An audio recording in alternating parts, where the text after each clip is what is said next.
Est-ce que Facebook est le meilleur levier de visibilité pour commencer dans le dropshipping? C'est le sujet du podcast de ce jour.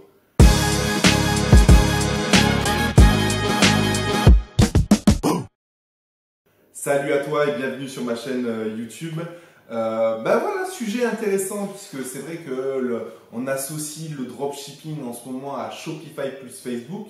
Voilà, c'est ce que ressort de toutes les formations. Maintenant, on essaye de changer les formations pour faire vendre plus de formations à d'autres personnes. Donc, il est sorti du Shopify avec Instagram, du Shopify avec Snapchat, etc., etc. Mais voilà, on va parler de Facebook. Et est-ce que c'est le meilleur moyen de commencer quand tu commences dans le dropshipping? Est-ce que c'est le meilleur moyen?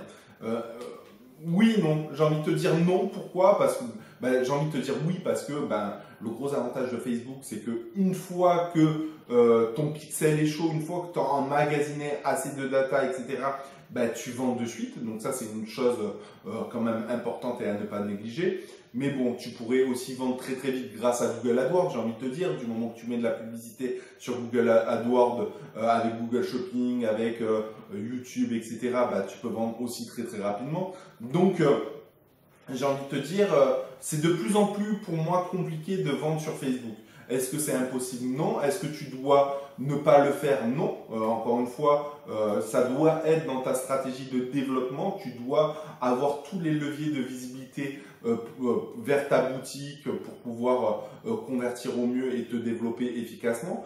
Mais est-ce qu'il faut commencer forcément par ça? La réponse pour moi est non. Il y a d'autres leviers de visibilité et j'aurai l'occasion, si tu as un peu de temps devant toi, il y a un lien en description qui te renvoie vers un webinaire où je parle d'un levier de visibilité spécifique. Mais tu pourrais très bien avoir comme levier de visibilité le référencement naturel. Donc je sais que c'est plus long à mettre en place, que le résultat est plus long à avoir, mais pour le coup, les résultats sont assez hallucinants.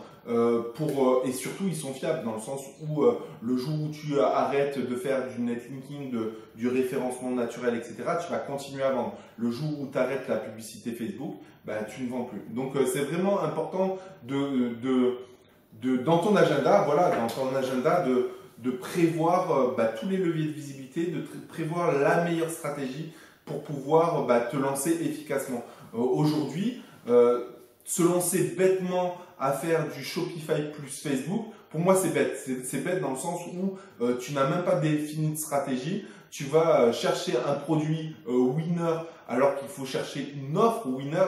Donc une offre winner, je sais pas, tu me le mets en commentaire si c'est winner, winner. Bref, on s'en fout, on s'en branle. Mais tout ça pour te dire que déjà, il ne faut pas penser produit, il faut penser offre. Donc ça c'est quelque chose d'important. Et surtout, dis-toi une chose, c'est que en ce moment, il y a énormément de gens sur Facebook. Et du coup, il faut savoir se démarquer. Et pour moi, commencer avec du dropshipping AliExpress sur Facebook, c'est un peu idiot. Si demain, tu as des produits comme ceux que ont toutes les personnes en général, mais que par exemple le délai de livraison il est de 2-3 jours ou de 3-4 jours, déjà tu vas te démarquer énormément face à la concurrence, ne serait-ce que par le délai de livraison. Si demain tu as ton produit où il est emballé dans un packaging propre avec un logo, etc., forcément tu vas te démarquer de la concurrence. Donc si tu as les deux, c'est encore mieux. Tout ça pour te dire que Shopify plus Facebook, oui, ça marche. Mais pas de façon classique, pas de façon avec AliExpress en mode classique, etc. Oui, ça va marchoter, mais c'est pas forcément la meilleure stratégie à adopter. Donc aujourd'hui, est-ce que c'est le meilleur levier de visibilité? Est-ce qu'il faut commencer par ça? Ma réponse, franchement, c'est non. Tu as d'autres leviers de visibilité comme même les influenceurs, l'affiliation, le référencement naturel. Et puis il y en a d'autres. Encore une fois, j'en parle dans le webinaire qui est en dessous dans la description. Mais voilà, j'ai envie de te dire, réfléchis et fais pas bêtement les choses. Réfléchis à un plan d'action logique pour pouvoir te développer en fonction de ton budget.